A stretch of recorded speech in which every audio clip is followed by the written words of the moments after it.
Welcome to I Feel Fat Today, the body image, eating disorder, and everything diet culture podcast. My name is Kelly Taylor. Thank you so much for joining me. I have very minimal makeup on because I am very close to burning out. Work is very insane. I never talk about my day job, and I'm not going to talk about it other than I am very stressed and very much feeling that I am burnt out. Um, and so I don't know why I chose the episode that I did for this week's podcast because I thought it would be sort of like an easy thing to do, but alas, it wasn't. So um, hopefully the output is good. And so all the hard work will be worth it. Anyways, just some housekeeping before we get into today's episode.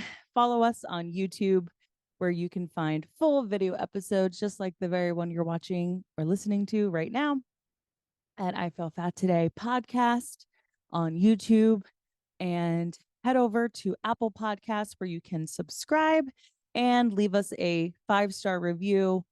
Those reviews really help. So if you are a longtime lurker of this podcast and you haven't given your thoughts and feelings on it, please do that over on Apple. Give us a 5-star review. And that way I don't look like a crazy person screaming into the void, even though that's probably exactly what I am. And you can follow us on Instagram, where I post clips of the podcast and give you updates on the show on our Instagram at I Feel Fat Today. And you can follow me, your host, Kelly Taylor, at Hello, This is Kelly. Please follow me there. Apparently, having a high Instagram follower account is the only way to get booked these days. So do your girl a favor. And we also take listener emails and can answer any questions that you have, read any feedback you have about the show over to our email at ifeelfattoday@gmail.com. Try to keep things consistent so you can find us all over the place. And one other piece of news before we get into the episode is our dear friend May Plannert. She was guest number 1 of the show. She is filming her first ever comedy special for YouTube, and she needs people to come out to the show and have butts in the seats and laughs on the audio. So she's filming her first 30-minute special over at Grove 34 in Queens on April 17th. So if you're in the New York, New Jersey, even Connecticut, tri-state area, why don't you check it out? You can head over to www.grove34.com to grab tickets to May's special there. That's grove34.com to find tickets to her special. Again, that's on April 17th. She's doing a 7 p.m. and a 9 p.m. show. And so for people that live outside of the city, maybe New Jersey or Connecticut, and you have to go into the office that day because these godforsaken jobs are making us go back in person all the time. If you're in the office that day and you want to maybe hit a happy hour and then head over to the special, you can do that because it's on a Wednesday. So check it out. I'm really excited. And I'm actually going to be doing some time on that show. I'm going to open up one of the shows so you can see me perform too. Okay. So that's the housekeeping. Now we're going to go into the episode. So solo episode. I haven't mentioned that. It's just going to be me and you today. I don't know how long this episode's going to be, but okay. So I remember I was a teenager in the early 2000s and I was watching the Oprah Winfrey show with my mom. I remember Oprah was always on at 4:00 and I was watching it. And the episode was about weight loss drugs and basically how they don't work. And I searched everywhere to try to find this episode on the internet. I couldn't find it anywhere. And maybe I'm making this up in my head, but I'm pretty sure I'm not. But I remember it was an episode of the Oprah show where they were talking about weight loss drugs and how they don't work and how they're dangerous for you. And they were going all into the stories of people that had tried, different weight loss drugs that were like from gas stations or infomercials. And, the subsequent issues that they had, thereafter. And I remember the question was raised on the show. I think this came up because the question was raised, why do people do these drugs if they don't work? And I remember Oprah saying very definitively, she was like, listen, if there was a weight loss drug that worked, you would know about it because I would be on it. And I remember looking at my mom and we bursted out laughing because we were like, that's so true. Like, if there was ever going to be a weight loss medication that worked for you, it would be one that Oprah was on. And so I guess that just doesn't exist because Oprah's not on any weight loss drugs. Cut to 2023, and Oprah is on, you guessed it, weight loss medication, our favorite injectable serum that once you inject it, apparently all of your problems go away. Baby, we're talking about Ozempic on today's episode. And not just Ozempic specifically. When I say Ozempic, we're talking about GLP-1 drugs. So that's Ozempic, Wegovy, Mounjaro, Zepbound, and there's probably a few other that I'm missing right now. But in 2024, as of a few weeks ago, actually, Oprah put out an ABC special called an Oprah Special: Shame, Blame, and the Weight Loss Revolution. And so I am calling this week's episode of I Feel Fat Today Oprah's Apology Tour. And while she doesn't apologize for anything, this is definitely this special, I think, after watching it. I probably watched this special 5 different times because I initially watched it just to check it out, see what it is. And as I was watching it that initial time, I thought, oh, I should talk about this on the show. And I had to go back and rewatch so many times because I wanted to make sure I didn't miss anything. And so I kind of gathered at the end of everything that, Oprah was in a position where she kind of had to come clean about going on these weight loss medications, and good, bad, or indifferent, she's on them, and then created this special about it. And I'm going to go into all of the details of this special, so you don't have to go and watch it. You can just listen to this. And the reason why I call it an apology tour is because there were some conflicts of interest with the brands that she was working with, that were in the weight loss space, and her going on these weight loss medications. It kind of is a little bit snake oily in a way. So I think this special was her way of clearing that up. And if I'm speaking vaguely, it's just because I don't want to get ahead of myself in my show notes. So instead of having to go on an actual apology tour, like if you were a comedian that got in trouble, and now you're going on to all these different podcasts to clear your name, that's not what Oprah has to do. Oprah is just large enough that she could say, hey, you come to me and listen to my explanation here on the ABC network. So that's why she put out this, her own 45-minute special about weight loss drugs. So let's get into it. Okay, so in a perfect world, ideally, I would be splicing in sound bites from the special. No, actually, let me rephrase. Let me take that back. In a perfect world, I would be able to take the 2 minutes, the 15 seconds to 2 minutes of information that I want to pull from the episode.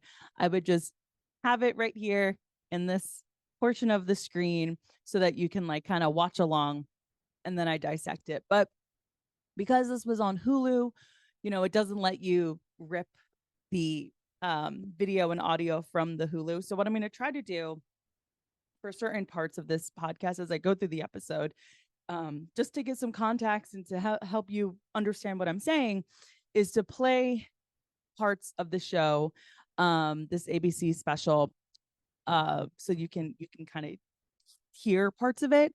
So I'm going to try to do that. I think I ran some tests before I started recording, and so I think I've got it down how to do it, but I may have to scrap it entirely and there's no sound bites. So if you're listening to this episode and you're like, hey, I thought she said we were going to listen to sound bites of the show, we're only going to do that if everything works when I go in to edit all this together. So let's try it.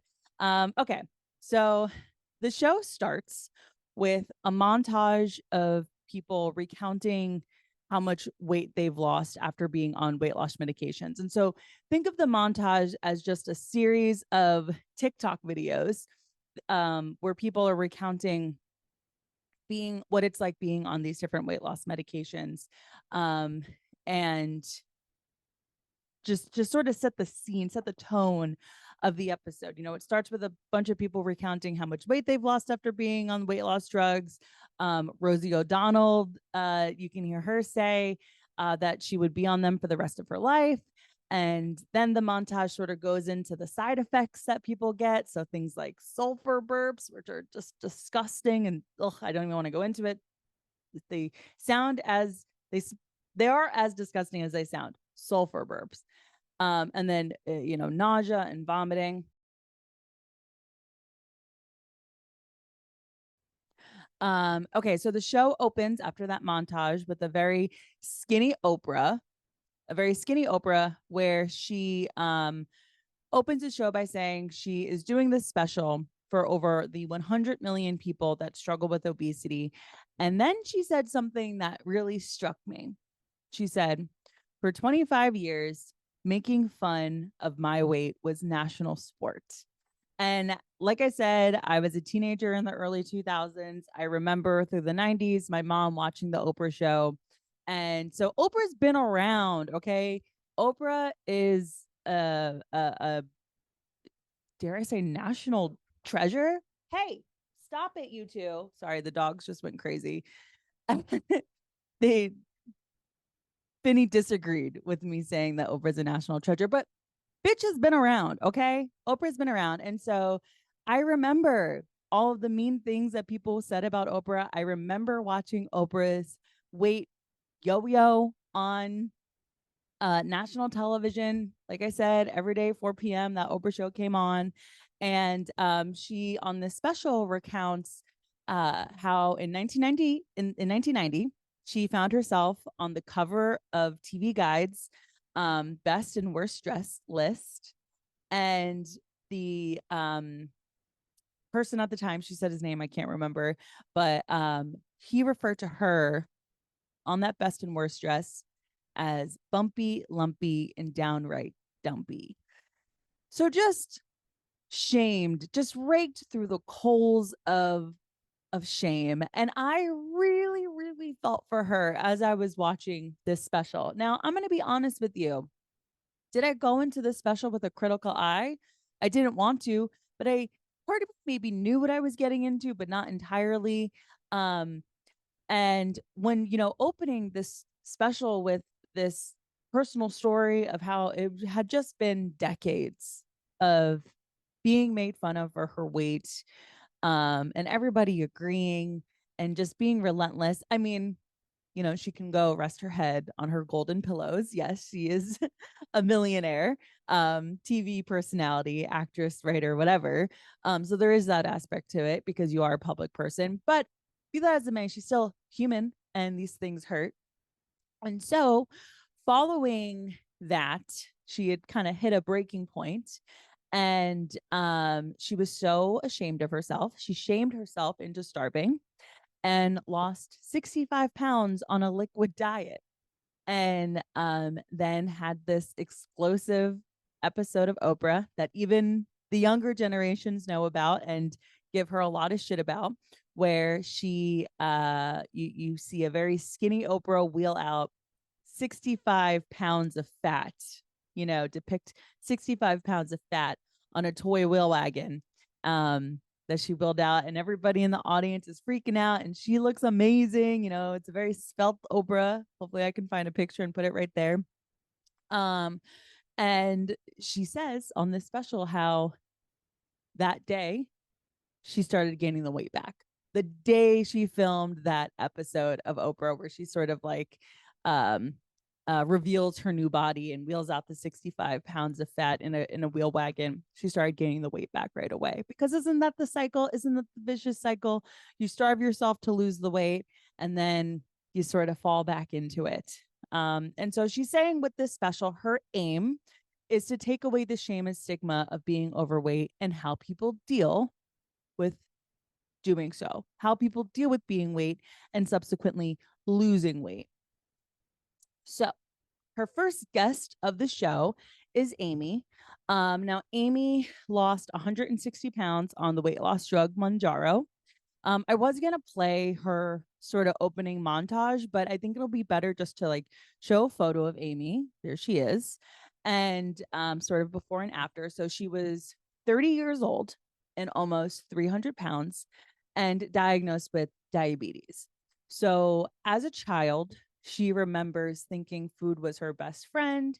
As early as 5 years old, she recalls obsessing about food and hearing that voice in her head that was just, making her obsess over food, even as young as 5. And then she sort of goes into recounting a series of unfortunate events that happened to her. So she was newly married and started having kids right away with her husband, and her first child was born premature. So that was a very tumultuous, stressful time in her life where it was weeks of going back and forth to the hospital. I truly cannot imagine a stress more raging and just completely something that would knock you off your balance completely than having a baby in the NICU, being severely premature. It was something, I don't want to get it wrong, but something like maybe 27 weeks the baby was born. So, it was crazy. Um, and so very stressful situation with the premature baby. And then after that, not, shortly after that, her dad died, which knocked her off. And she recounted something very sad, but something I do relate to, where she thought, my dad died, which is obviously the worst. But my very first thought was, I don't have a black dress to wear to his funeral, which really, like, I relate to that feeling of, oh my God, this person died. Nothing to wear to the goddamn service, and so that was something that really struck me that I felt for. And then, okay, so following the death of her dad, she had another baby and COVID hit. So now she has a newborn and she's in quarantine. And so basically, all of this is to this culmination of extremely stressful events happening to her. And she dealt with all that stress by eating.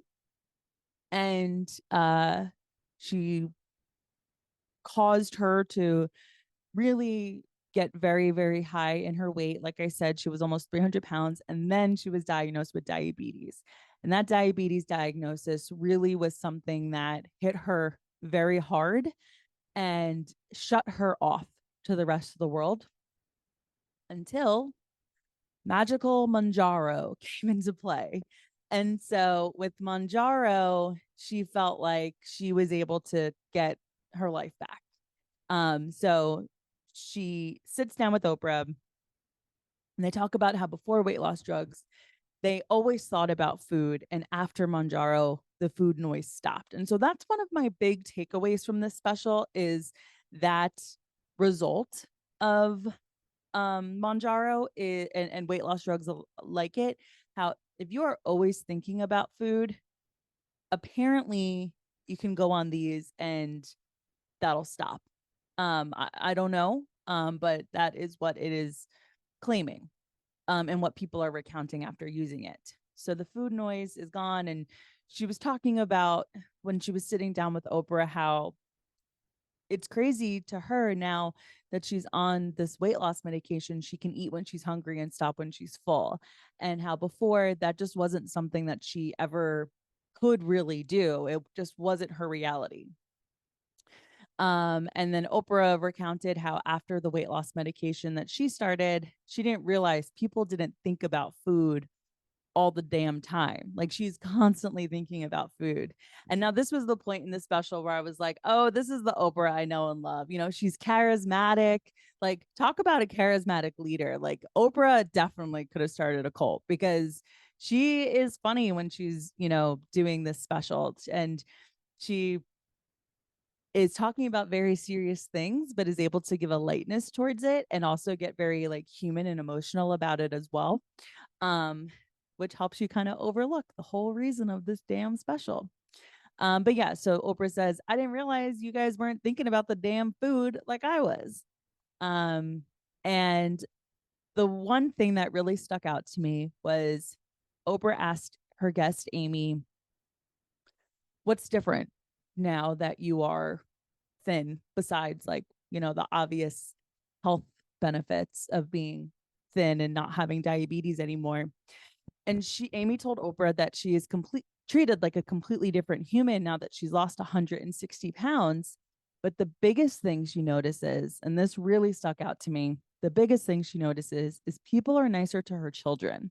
Like when she's out with her children, they as a group all just get treated with the level of respect that they weren't being treated before when Amy was a much heavier mom. So I think, and the whole crowd audibly gasped when that happened too. It was like, oh yeah. And it's like, yeah, people treat fat people like fucking shit. I don't know if you've noticed. So that was Amy. Now our next guest is a doctor, Dr. W. Scott Butch from the Cleveland Clinic. And so his role on this special was to lay the groundwork that obesity is a disease. Obesity isn't a choice, obesity is a disease. So he talked about how people have higher weight set points. And so that means your weight is your weight. You can be over your weight set point and you can be under your weight set point, but getting to those places is through a lot of force. So if your weight set point, let's say, is 180 pounds and you're over that weight set point, that means something is happening outside of your normal day-to-day functionality that is causing you to be over that set point. And if you're under, that's when you're dieting, that's when you're exercising, that's when you're trying to do everything that you can do to an extreme measure to not be at your weight set point. And so he compared dieting to holding your breath underwater, which I had never really, I've experienced dieting feeling that way, but I've never heard it come from a doctor necessarily, but more on that. So then Oprah talked about with this Dr. Butch. She talked about how in the early 80s or late 80s and early 90s, alcoholism wasn't considered a disease. But as of 2013, obesity has actually been considered a disease. Um, and so some people think that some people have the disease of obesity and some do not, just like there are people that can have the disease of like alcoholism and some do not. And my last main takeaway from the sort of doctors segment of the show is that they did say you would have to be on these weight loss drugs for forever, which they kind of like threw that in at the end where it's like talking about all these great benefits of the drug. But by the way, you have to be on it for forever. And that's why that sounds inherently bad to me, but I don't know. There's just something about being on these medications for forever that I don't get. Like take like an antipsychotic medication. There are people that have a certain degree of mental illness where they need to be on a certain medication or medications for the rest of their life. And some are fine with it and some aren't. And the ones aren't are the ones that go off and, have mental breakdowns, and so maybe it's because these weight loss drugs haven't been popular enough and like around enough for society to get used to the idea of being on them for the rest of your life. But it just doesn't feel like, I feel like anytime you get on a medication, shouldn't the goal be to get off that medication? And I'm saying that with the qualifier of you can be on these things for forever. Doesn't change anything about you to me, but maybe it's more of a personal preference. But then again, when I was in my early 20s and I was not early 20s, mid 20s, and I was, finally had gone on Lexapro, the relief I had felt from Lexapro was so immense and truly felt like such a game-changing medication that I thought I could be on this for the rest of my life. And at the time, that's how I felt. Up until a few years ago when I was like, I wasn't getting the desired effects. And so I went off. And now I'm no longer on Lexapro, which is a medication I would have been fine being on for forever. So I don't know. I don't know. But it is, you know, you hear it from the doctor's mouth on this Oprah special. People that are on these medications have to be on it for the rest of their life, which makes me think this whole thin being in, thin being back thing could just be another fad that is gone in a few years because people will get sick of it. Okay, so that was the second guest. Now, the third guest was 16-year-old Maggie. Now, Maggie was actually the main focus of the article from the Cut article called An American Girlhood in the Ozempic Era. And so that was an article that I actually did cover on the show. Forget what episode was that. What episode did I cover that article from the Cut? I think it was the one called The Kids Are on Ozempic. And it followed this young girl. And so I definitely liked seeing the main person or the main focus of that article on this Oprah special, because for someone like myself that had read the Cut article, you don't really, at least for me, like I wasn't able to really visualize and understand what this girl went through until hearing her story on here. Yeah, okay, so I covered it on episode 25. It's called I'm Psychic and the Kids Are on Ozempic. So if you want to check that out, where I covered an American girlhood in the Ozempic era. And so Oprah speaks with Maggie and her mom. And so Maggie is 16 years old. And at 11 years old, she was almost 300 pounds. And her mom described Maggie as a, quote, very good eater, which didn't feel normal to Maggie's mom.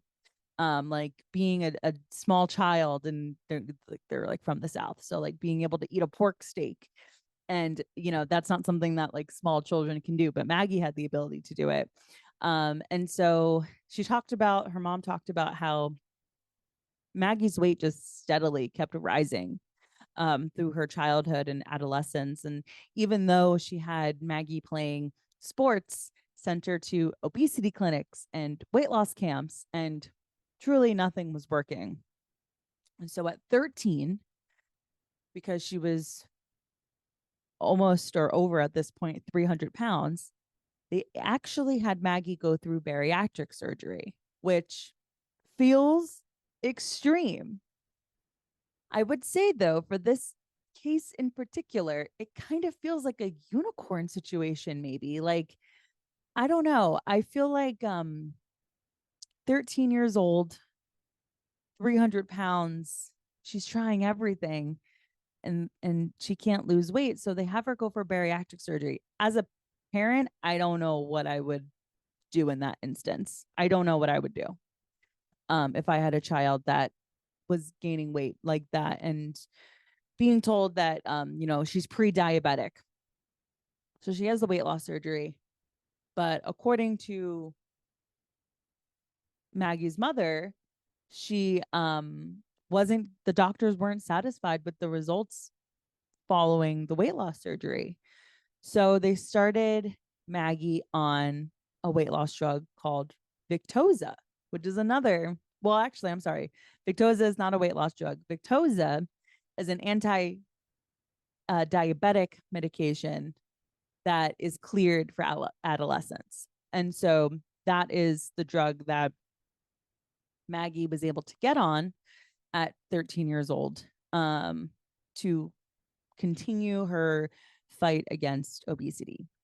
And so so she went on Victoza because they were not getting the desired results from the weight loss surgery. And the doctor, this is according to Maggie's mom, but according to Maggie's mom, a doctor told her that if Maggie hadn't taken serious intervention in her weight, by the time she was 16 years old, she would have been 500 pounds if she didn't go on the weight loss medication. Um, and another thing that was touched on when talking to Maggie and her mom on this segment was how they have to pay out of pocket for the medication. And so this is when the special starts to go into a little bit about how expensive these things are. So then after that, after those three guests, Oprah stands up on stage and starts going to the crowd and speaking to the crowd. So she speaks with one woman, Jewel, who didn't say her age. She looks like she's probably in her late 20s, early 30s. I don't really know. I'm bad at deciphering age like that, but I think she's like um in her late 20s. And she was nearly 370 pounds. But then she started on the medication, and she says since she started the weight loss medication, it changed her relationship with food, and she's lost 85 pounds.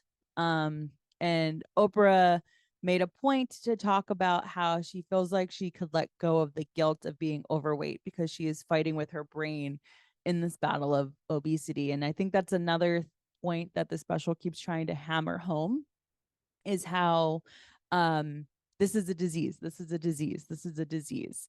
And unlike alcohol, you can't quit food. And so that's sort of, they didn't say that specifically. They didn't say the whole you can quit alcohol, you can't quit food thing. But they were reinforcing that this is a disease and this is a medication that can help you with said disease. Okay, so then in the next segment, Oprah talks with the CEO of Weight Watchers. And so this is the real crux and point of this special, what I was referring to at the top of the episode. So in the next segment, Oprah goes into Weight Watchers and how she chose to step down from the board of Weight Watchers. So there would be, quote, no perceived conflict of interest for this special, and how she donated her shares in Weight Watchers to the Smithsonian African American History and Culture, so that she could have the current CEO of Weight Watchers on, Sima Sistani.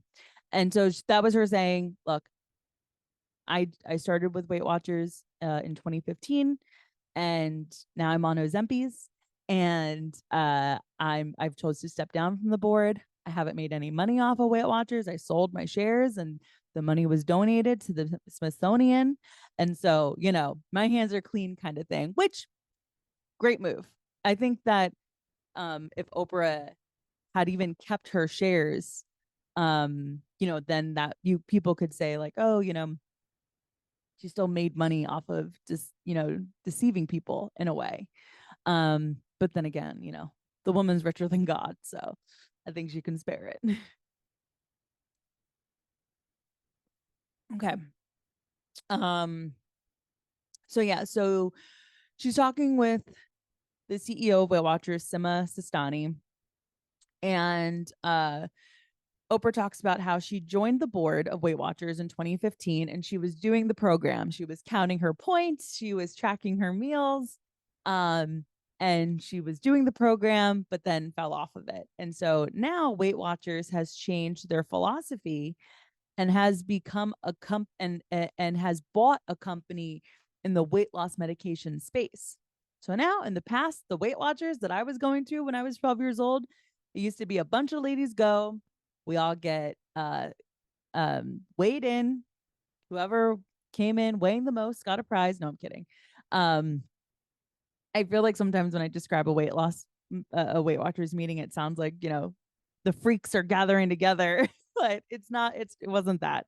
No, the Weight Watchers that we know and love used to be, you go to a meeting, and you just talk about dieting, and you talk about how you were. Did you hit your points, or did you go over your points? Did you have extra points? What did you do with your extra points? Which was another thing with Weight Watchers I remember very vividly. Like even in like my 20s when I would go on Weight Watchers, I remember like trying to like starve myself and hoard my points so that I could, really freak out on like 2 pints of Halo Top at the end of the night. So sick. So sick. Um, and so sorry, I got sidetracked. This is basically Weight Watchers talking with Oprah saying, we've changed our philosophy. We bought a company in the weight loss medication space. And so Sistani said, the CEO said, Weight Watchers is a clinically tested, scientific based and backed behavior change program. But they were missing the third prong, which is biology. And they want to provide that care. And so that's why, they are working together. Basically, Weight Watchers didn't work. And so now we're implementing a product in our service line that works. I mean, can we call it for what it is? Can we call it for what it is? And I don't know. I don't know. Listen, I'm a lifer when it comes to Weight Watchers. I've been there prepubescent, pre-adolescence. I was sitting in Weight Watcher meetings. So I don't know. I mean, the program maybe works if you stick to it, but I think maybe there's a reason why people don't stick to it, because it's unsustainable. And like, this isn't that why we're here talking about this? Like, there could be that biological component, that compulsion that stops you from being able to stick to a program where you're being super restrictive. So definitely big PR crunch here for this special, for the Weight Watchers Oprah, sort of partnership. And yeah, I also highlighted on this clip Oprah asking Sistani, why would anyone need Weight Watchers when you have weight loss medications? And, Sistani goes into how Weight Watchers is not just about weight loss. It's about community, education, and care. And so now Weight Watchers is positioning themselves away from being a weight loss company to a weight health company. So interesting. I don't know. I don't know how I feel about any of this, aside from the fact I have to call out the obvious that, this is just a, make sure we look good thing. Also, maybe Oprah's in bed with some weight loss companies. I don't know. We'll go more into it. You decide. I don't know. It's not good or bad otherwise. I mean, I don't know. Who knows? I feel very complicated about it. There was something else about this Weight Watchers lady that I wanted to talk about, but I forget. Okay. Let's move on to the next segment of the show. We're almost done. I don't even know how long I've been going for. Okay, so the next segment I laughed about because it's about the side effects. So the Oprah opens up this next segment saying that a study found that 17% of patients stop medication, the weight loss medication, because of the side effects. That's 17%, right? So they cut to Dr. for Jennifer Aston, who explains that GLP-1 medications were FDA approved for diabetes management 20 years ago. So they have a lot of studies about these medications, which is something that's very commonly you hear when people that are very much opposed to these weight loss medications is they just came out. You don't know the effects. You don't know the effects, which is something I had said. But they've been around for 20 years. They've been around, but it just used to be people who used it for diabetes. And so this doctor also described diabetes as a disease and not a quote, character flaw. And then it cuts to Oprah asking to someone in the audience about their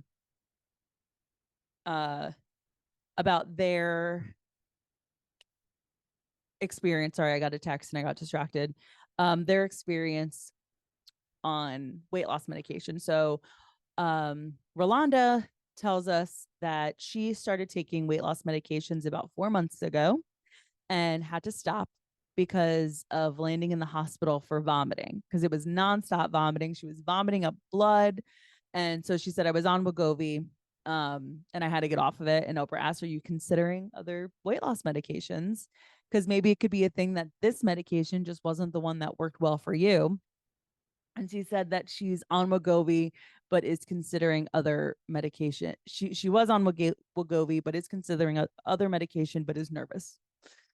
So that was like the one thing that they had on the side effects of these drugs before cutting to Dr. Velasquez, who says that she feels like the side effects are being overblown. So I'm going to play a minute of what she had to say about that. So let's hear. They do have side effects. I think that they've gotten overhyped. Medicines have side effects, but the important part is that they're mild to moderate in the research studies.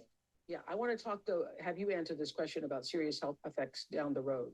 Yeah, we can speak to that. So there's been a lot of hype around like pancreatitis, gallbladder complications, concerns for thyroid cancer. So this has really not been shown in human studies that this is a downstream complication, and that really that the risk is less than 1%.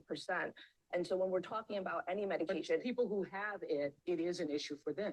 So if anybody has a history specifically of medullary thyroid cancer is very, very rare. So if they do have that, we are not prescribing that medication. So we have to be able to keep up with knowing the data and recognizing that it's rare, but it's there, and we have to always screen.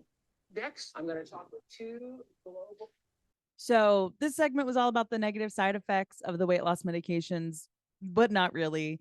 They asked one person about annoying side effects and then spent the rest of the time saying that the side effects weren't that bad. So be that as it may. Okay.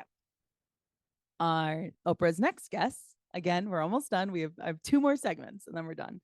So the next guest or the next segment, Oprah has on pharmaceutical companies, which first felt like a really weird choice on my first watch of the show. But then after realizing that this is one big commercial for Ozempic and other weight loss medications, it made sense why she had the two pharmaceutical reps on.